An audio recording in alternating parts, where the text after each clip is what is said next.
5, section 5 is all about how to conduct a study in developmental psychology or how to study development over time. You can see here development, right? We have different ways for doing that. We have cross-sectional approach, we have longitudinal approach, and we have cross-sequential approach. So I'm going to talk about cross-sectional and longitudinal, but cross-sequential going to be a mixture of both cross-sectional and longitudinal, or let's say having the best of both worlds. I guess you know about Hannah Montana, so I shouldn't just introduce her, but yeah, here's the story. So what is cross-sectional approach? It is like having sample size from different groups and cohorts and conducting the study at only one time point and for all those samples at the same time. For example, if we want to just have a research study on freshmen and sophomores at GSU, we would just have some samples from each group, each population. Then we're going to just conduct a study tomorrow, for example. It's going to be all at the same time. Pros going to be, we shouldn't have any time for the result. We like literally conducting the study at the moment or at a specific time. And the cost going to be low, right? Because, I mean, it's not overtime. It's not really, you know, nerve-wracking. We're going to do what we should do, and it is just more affordable. What is cons?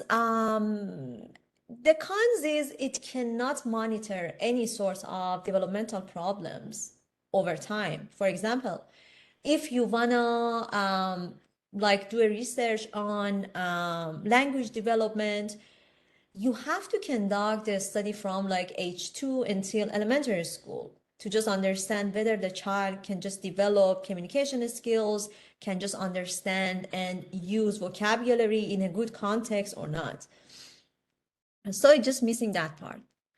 Here is another example of cross-sectional study. You can see that we have different groups, men, women, bald, with hair, different colors, and we're going to conduct a study on all of them in the same day, like on a Sunday or something.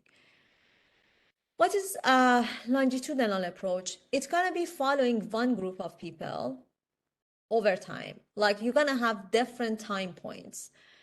And it is all about developmental psychology, right? Because you're going to observe one behavior over different time points. Pros going to be you literally can monitor developmental changes and maybe stability, just up to you. You can just affect early disorders in life and predict how those early behavior can just have an impact on late behaviors. Cons gonna be it is time consuming, it is expensive, and we do have attrition problem. Oh, what is attrition problem? For example, if you recruit 5 samples and you're gonna just monitor them and do the experiment for over 10 years, some of them, like maybe like 2 of them gonna be like less interested in just participating in a study, or they might just say that, hey, I don't want to just participate. So basically you're going to lose participant. You spend time, you spend money on them, but suddenly they just quit.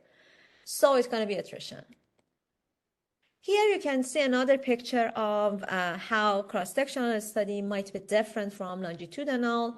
Again, here you can just see that group 1, 2, and 3, they are all being compared at the same time.